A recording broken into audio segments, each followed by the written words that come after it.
Good morning, AP Psych students. This should be interesting. I'm going to try and do your video this morning, but I have the dog in here and lawn guys outside, so you're probably going to hear some background noise. I think it's unavoidable. I think I'm going to have an Amazon delivery, so that'll start the dogs in. But let's get started. Hopefully, I can do this in the 15 minutes that I have on screen. On the Screencastify. So today we're going to work on Unit 1, Standard 1. You've been reading this in the standard one reading. So this should be all refresher. I just want to go over it with you. All right. So what do you need to be able to do? You got to be able to define psychology, explain how introspection was used by the structuralist and why it's not reliable, compare structuralism and functionalism, and then identify contributions. We're going to do Lunt, Titchener, Darwin, and James today. Be sure to do the reading. You've got to know the contributions of like Calkins and some of the others. They're highlighted in the reading. Their names are highlighted. They're on your mastery standards, so they're on your quiz coming up, and they'll be on your test. So just be aware of that.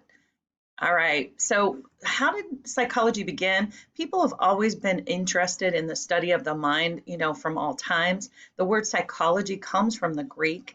It's psyche, which is the soul, and ology is the study of the soul. So the Greeks, like Aristotle, Plato, they were very interested in the mind and studying the mind. Why do we think we do?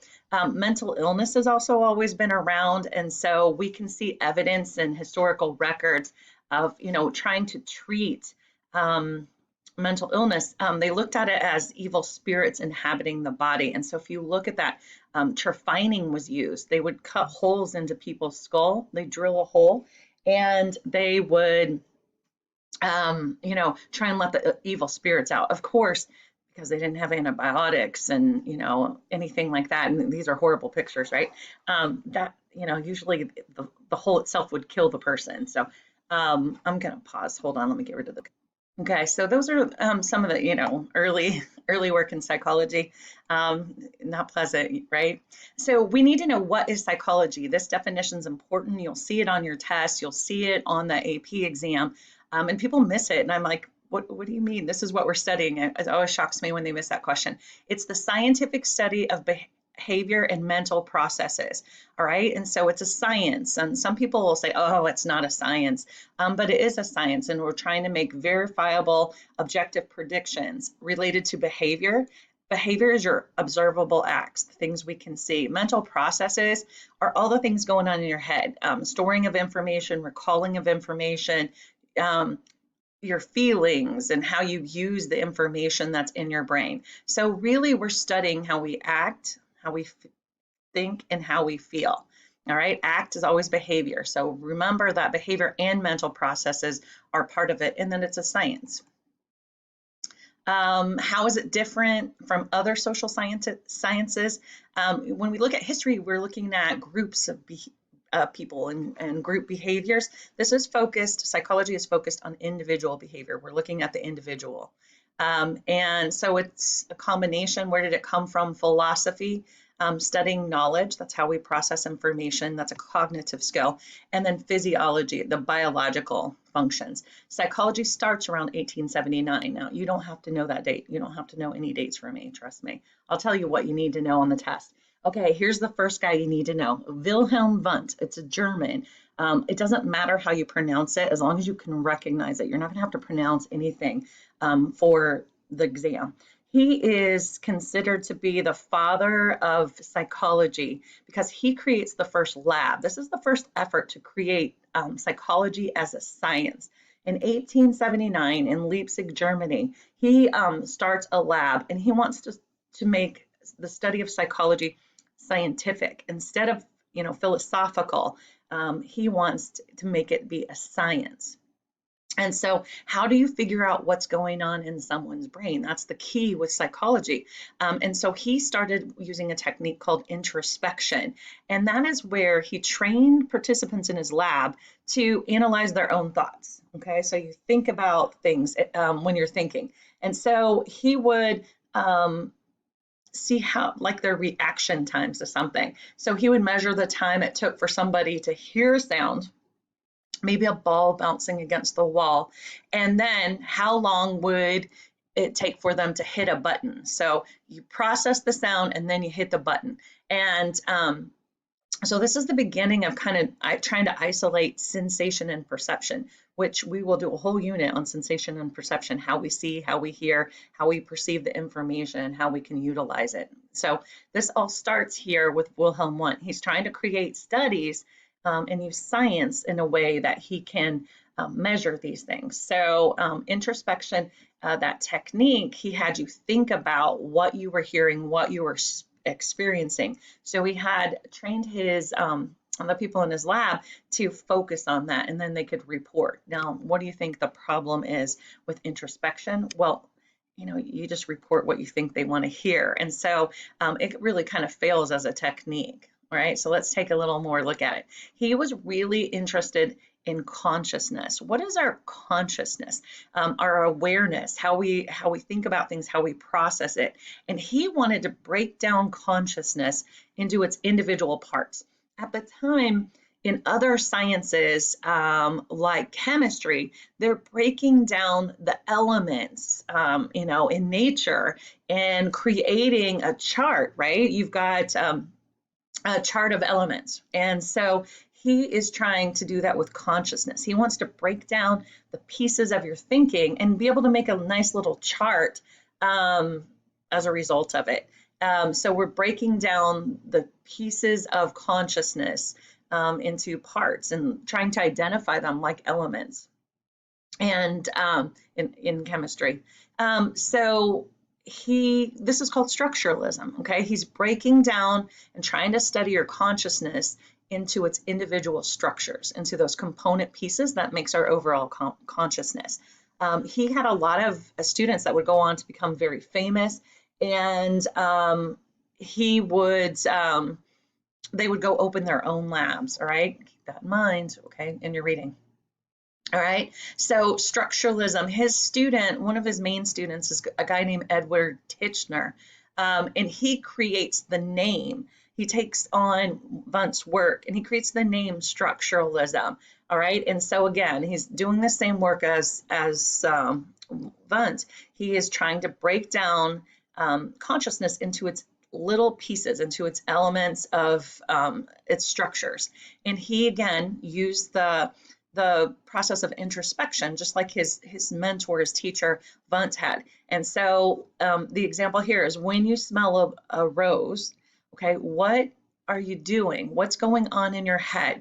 What's the sensations that you see? And so he would, again, train his participants to isolate and try and break down those little pieces, okay? So when you smell a rose, does it leave a little flavor? Does it make you remember something? Maybe your grandmother. I know, like my grandmother, one of my grandmothers always smelled like roses.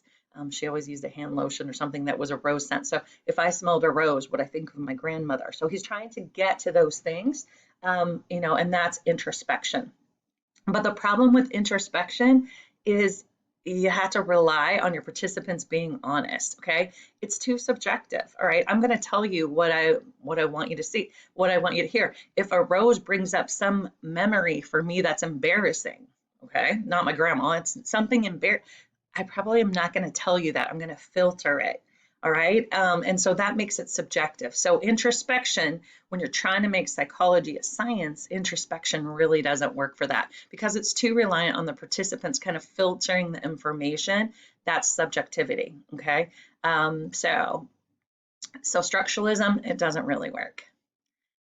All right, now you're going to do this introspection activity today in class. So if you are absent today, you couldn't get in, you can go to the exit ticket and do this introspection activity. You're going to need a piece of sour candy or something that tastes strong, and then you can do that activity, okay? So structuralism fails. Our very first school of psychology, it's a fail. All right. And so the second school, a new guy comes along. His name is William James. He's an American.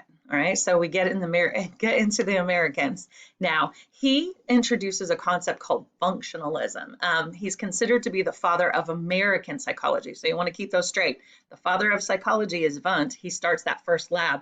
James starts the first lab in America. So he's the father of American psychology. he's very interested in the work of Charles Darwin. They're contemporaries to some extent, and so he's interested in natural selection and how we adapt as a species. How is our consciousness helping us adapt as a species and prosper?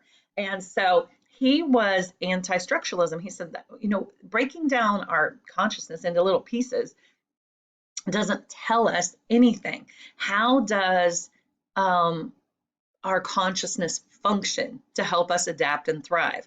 That's what he's interested in. So if you ever see anything related to Darwin, that's going to be James and functionalism.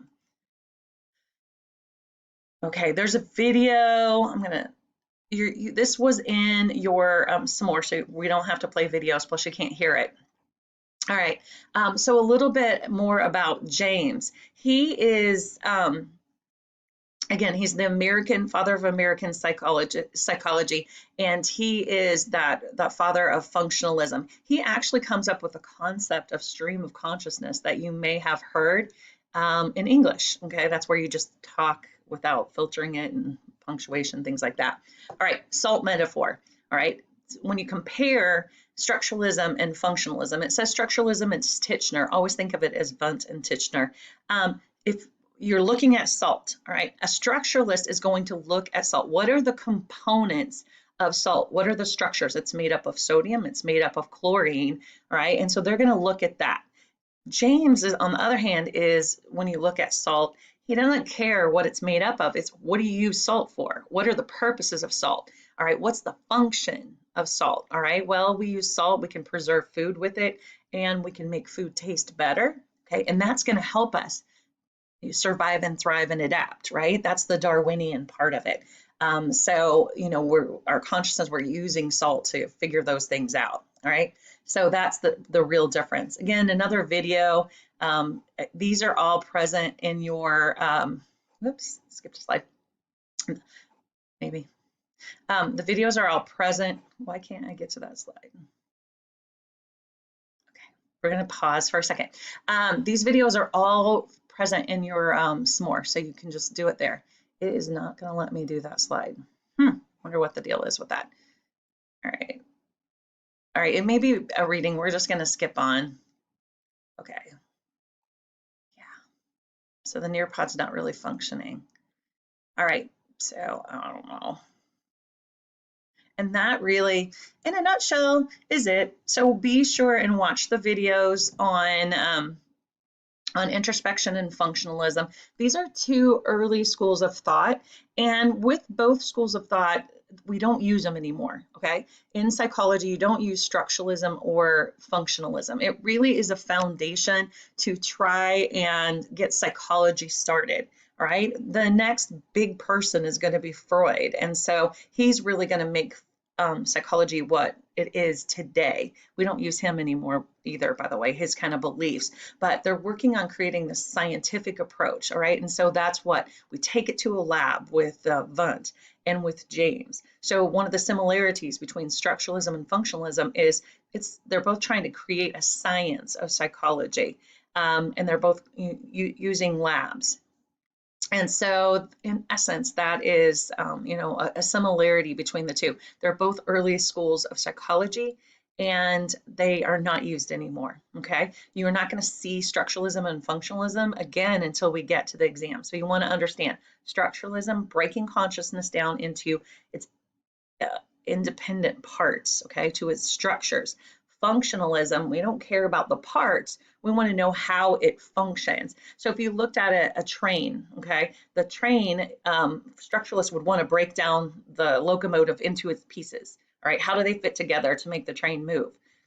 The functionalists, we don't care about the individual pieces of the train, we care about the function of the train, how it moves, how it carries people forward, right? And how does transportation help us adapt and thrive as a species? Because it always kind of comes back to Darwin with functionalism. So hopefully that makes it clearer.